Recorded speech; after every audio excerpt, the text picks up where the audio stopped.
You're a single mom with zero experience. Don't expect a promotion. That's what my boss said in front of my entire department. His voice didn't shake. He didn't hesitate. He looked me in the eye, smirked, and delivered that line like it was a punchline to a joke only he found funny. I was holding a printed report.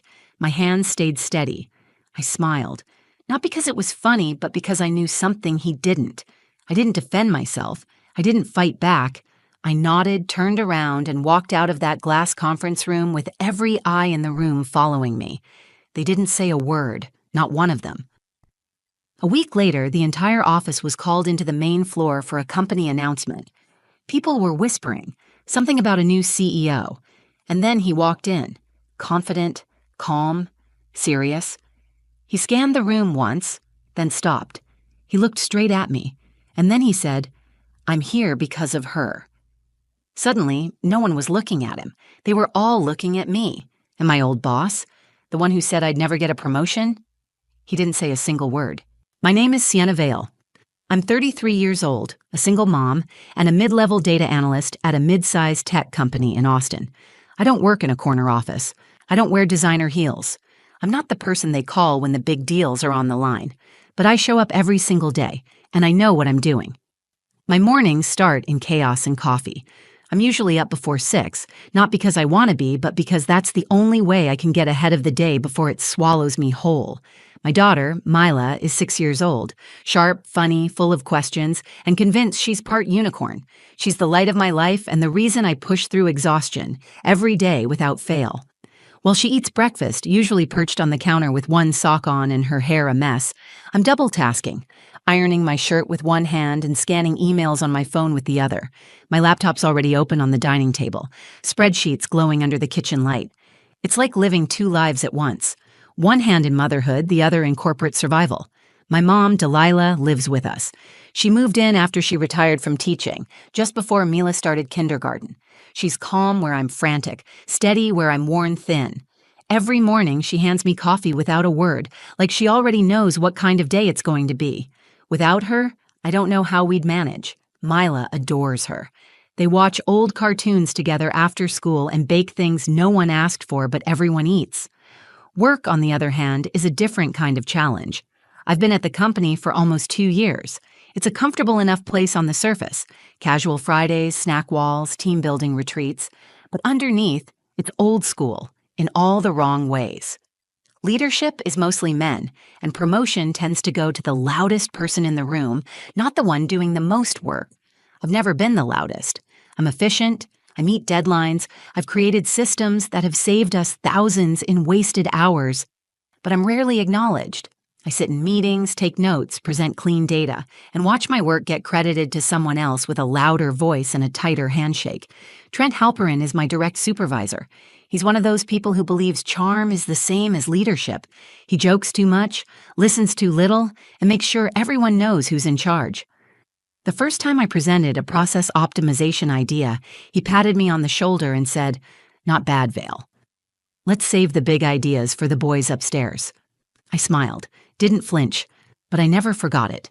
There's an unspoken rule in the office. Don't challenge Trent. He surrounds himself with people who say yes and never ask why. I learned quickly that speaking up only makes you a target, especially when you're someone like me, a single mom with no Ivy League degree, no connections, no golf game. Still, I kept my head down. I didn't complain. I took on the work no one wanted. I organized data chaos into streamlined dashboards. I stayed late and showed up early, not because I wanted a pat on the back, but because I wanted to create something solid, something I could point to and say, I did that.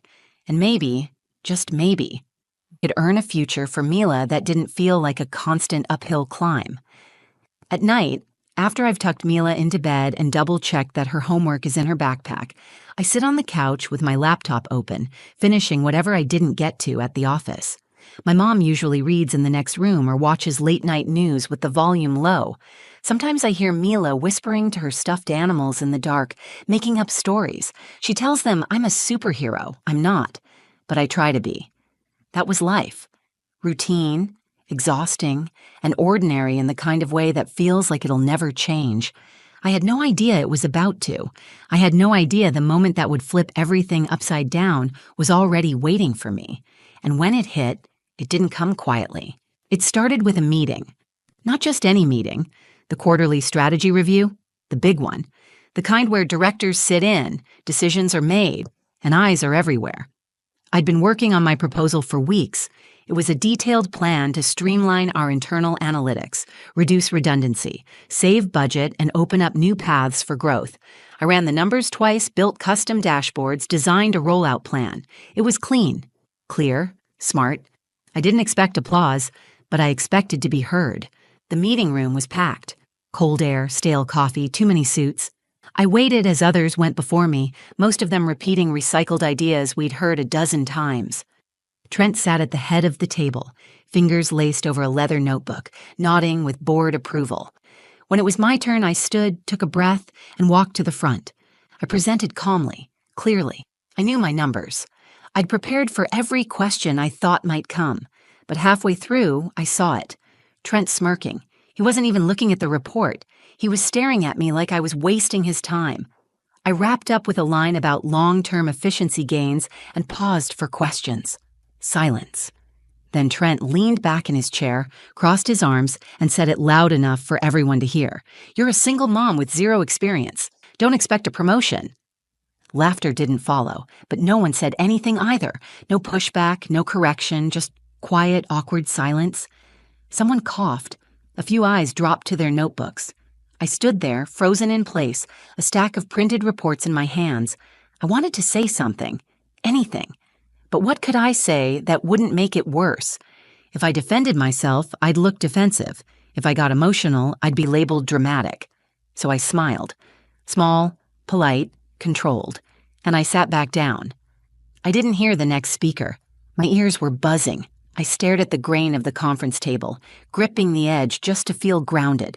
I kept replaying his words over and over, not because I believed them, but because I couldn't believe he said them out loud. After the meeting, no one looked at me.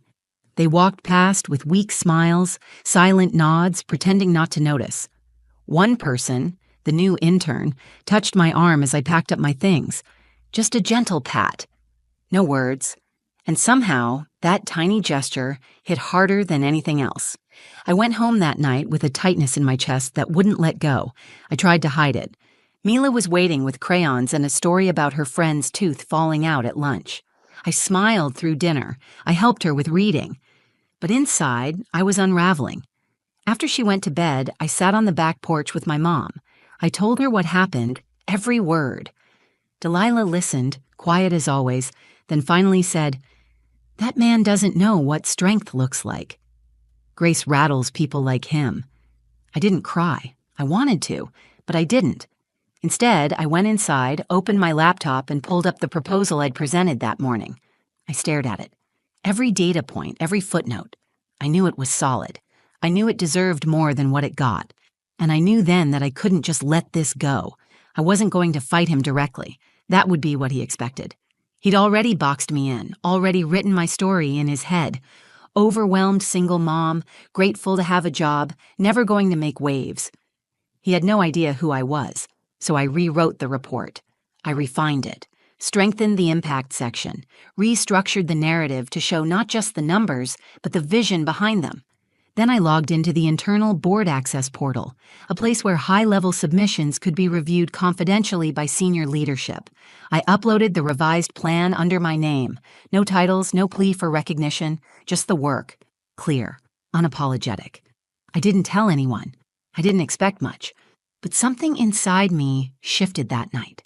I'd stopped playing by their rules, and even if no one saw what I did, even if it led nowhere, I knew I'd stood up for myself in the one way I could, by letting my work speak louder than their silence. What I didn't know was that someone had seen it, and everything was about to change. The Monday after I submitted the proposal felt like any other day. There were no dramatic emails, no surprise meetings, no signs that anything had shifted. I packed Mila's lunch, dropped her off at school, and drove to work with the same playlist humming in the background, the same stretch of I-35, the same coffee lukewarm by 9 a.m. I kept my head down that week, Trent was more smug than usual, which told me he thought the moment had passed. Maybe in his mind I had finally learned my place. Maybe he assumed I had let it go, like so many others had. But something was different. It wasn't just about the proposal anymore. It was about Mila. About the night I stood in the doorway and watched her sleep, wondering what kind of example I was setting. Was I showing her how to stand up for herself, or how to shrink when someone tried to make her small? The truth is, I didn't feel brave. I felt exhausted. But sometimes strength doesn't look like shouting in a meeting room. Sometimes it's quiet, strategic, a slow, steady refusal to disappear. And so, while everyone else spent the week planning for a product launch, I quietly waited. Midweek, I got a ping from someone on the executive team. Just a simple message. Thanks for your submission. Impressive work. That was it. No signature, no title. Just enough to know it had been read. I didn't tell anyone, not even my mom. I didn't want to get my hopes up. I knew how these things usually went. Corporate attention could vanish as quickly as it appeared. Then came the announcement. Friday morning, company-wide email. All hands meeting at 10 a.m. Sharp, mandatory attendance. The subject line said, Executive Leadership Update. The buzz around the office was immediate. Whispers in the break room. Speculation flying between desks. People assumed someone on the board was stepping down. Maybe a restructuring. Trent looked visibly excited. He made some half-joke about finally getting the recognition he clearly deserved. I said nothing. At 9:59, the main conference space was full. Everyone from interns to senior managers packed in, murmuring, scrolling their phones, glancing toward the stage at the front of the room. At 10:02, he walked in. Tall, sharp suit, calm presence. The kind of person who didn't need to speak loudly to hold a room. His name was Julian Crest. He paused at the center of the stage, scanned the crowd once, and then his eyes landed on me. He smiled, not in a vague, corporate way, but like he knew exactly who I was. Then he spoke. My name is Julian Crest. As of this morning, I've officially stepped in as CEO of this company, and I want to start by telling you why I'm here. He gestured toward the back screen. My proposal, the visual dashboard I had built, appeared behind him. I received this report 2 weeks ago. No fluff, no ego, just clear, brilliant work. It was submitted anonymously through our internal system. I spent days reviewing it. I tracked the submission, and I flew across the country because I wanted to meet the person behind it. He turned back to the room, and I'm here because of her. He pointed straight at me. It took me a full second to register what was happening. The entire room turned to look at me, mouths open, eyes wide. Trent's face went blank. His lips parted, but no words came out. Julian walked directly over. He extended his hand. Sienna Vale, he said, your proposal showed more vision, discipline, and impact than anything I've seen from this company in years. I came here to build a better future, and I need your help to do it. I stood slowly. I shook his hand. My palms were cold, but my spine was steel. I didn't need to say anything. Not then. The moment spoke for itself. The rest of the meeting felt like a blur. I was standing in the middle of the room with every pair of eyes locked on me. My hands were still at my sides, heart pounding like I'd run a marathon, but I kept my expression calm, controlled, the way I'd taught myself to be. Julian didn't step away. He turned slightly, speaking now to the rest of the room. This is the kind of leadership we need, insightful, impact-driven, no ego, just excellence. He turned back to me. I'd like you to lead a cross-functional team to implement your strategy, with a direct report to me. I opened my mouth to respond, but nothing came out at first. It wasn't nerves, it was something else. A mix of shock, pride, and a strange, rising sense of justice. It was the feeling of every late night, every silent dismissal, every eye roll from Trent finally flipping upside down. Thank you, I said, my voice steady. I'd be honored. People clapped. Not a lot at first, but it grew. Real applause. From people who had never looked twice at me in meetings. From managers who had skimmed my reports. Even the intern who had quietly patted my arm last week. They were clapping for me. And not because I'd raised my voice, not because I'd demanded attention, but because the truth had finally spoken loud enough. Trent didn't clap. He stood frozen at the back of the room, jaw tight, arms crossed, his face a portrait of denial. When the meeting ended, he made a straight line for the exit. No congratulations, no smile, no smug comment, just silence. I didn't chase after him. I didn't need to. That afternoon, I was called into a private meeting with Julian. He closed the door, sat across from me, and asked one simple question. Why didn't you bring this idea to someone sooner? I gave him the truth. Because when people like Trent are in charge, people like me don't get heard. We get boxed in, talked over, quietly dismissed. I stopped trying to be seen. I focused on doing the work, and I hoped one day it would speak for itself. Julian nodded. Well, it did.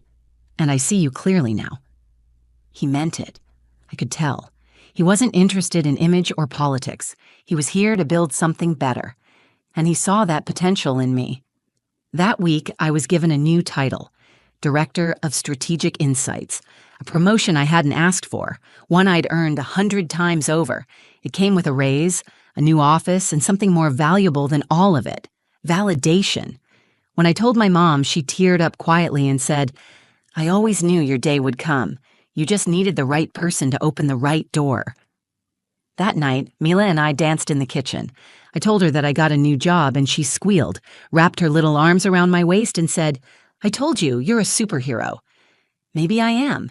Maybe not the kind with a cape or a theme song, but the kind that fights battles people don't see, the kind that stays standing when it would be easier to sit, the kind that doesn't need to shout to be powerful. I went to bed that night not thinking about Trent, not even about the company. I thought about Mila, about how she watched me every day, studying the way I carry myself, the way I speak, the way I respond to people who try to make me feel small. And I knew she would never let anyone define her worth because she saw me refuse to let someone define mine. A few weeks later, I passed Trent's old office on my way to a leadership meeting.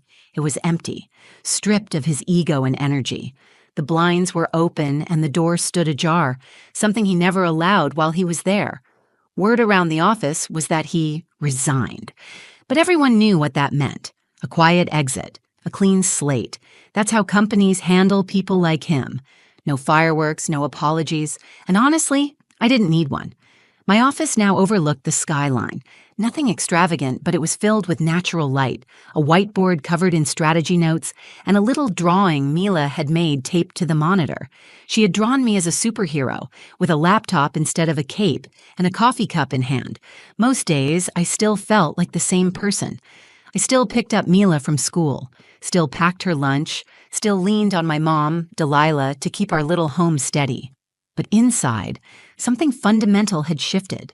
I no longer second-guessed myself when I walked into a room full of executives. I no longer shrunk when my name was called or looked down when someone questioned my qualifications. I had lived through the doubt, the dismissal, the silence, and I'd answered all of it with work that couldn't be ignored. People in the office started coming to me differently now, not just for tasks or questions, but for guidance, for mentorship. Younger women, people from overlooked teams. They told me they'd seen what happened in that meeting, and it gave them hope. One woman from marketing stopped me by the elevator and said, I didn't know we were allowed to be seen like that here. I looked at her and said, we are now. And that's the part that stays with me the most. Not the title, not the office, not even the moment when Julian pointed at me in front of everyone. It's the ripple effect, the quiet revolution that happens when just one person refuses to stay invisible. Because here's the truth. Being a single mom doesn't make me less capable. It makes me more resilient, more strategic, more grounded in what actually matters. Every decision I make is sharpened by purpose. Every hour I spend at work is time away from my daughter, and that makes it sacred. I don't waste it. I used to think that if I kept my head down and worked hard enough, someone would notice. But now I know it's not about being noticed. It's about knowing your value long before anyone else does and choosing to act like it. And if the people in power don't see it, you find another way. You build your own door. You write your name on the bottom of a report and hit submit. You don't beg for permission to lead. You show what leadership looks like. When Mila asked me recently what I do at work, I told her, I help people see things clearly. She smiled and said, like glasses? I laughed and said, exactly like glasses. But the truth is, I help people see more than data. I help them see what's possible when you stop underestimating the quiet ones, when you make room for voices that have been ignored for too long. This story started with a moment of disrespect, with a sentence designed to shut me down. "You're a single mom with zero experience. Don't expect a promotion." And it ended with a different sentence entirely. "I'm here because of her." That's what happens when you stop waiting for someone to hand you power and start owning it for yourself. I'm Sienna Vale. I'm a single mom. I've got experience that can't be listed on a resume. And I didn't just get the promotion. I changed the room I was told I didn't belong in. If you've ever been underestimated, overlooked, or told you don't belong, this story was for you. And if you're still in that place right now, don't shrink. Don't settle. Let your work speak. Let your voice rise. You never know who's watching, and you never know when your moment will come. If this story hit home, drop a heart in the comments. I'd love to hear your story too. What you've been through, what you've overcome, or what you're still fighting for. And if you believe more people need to hear this, share it. Someone out there needs this reminder. Make sure to hit that like button if you felt this. Subscribe for more real stories about strength, quiet power, and rewriting the rules they tried to set for us. And remember, your worth isn't up for debate, ever.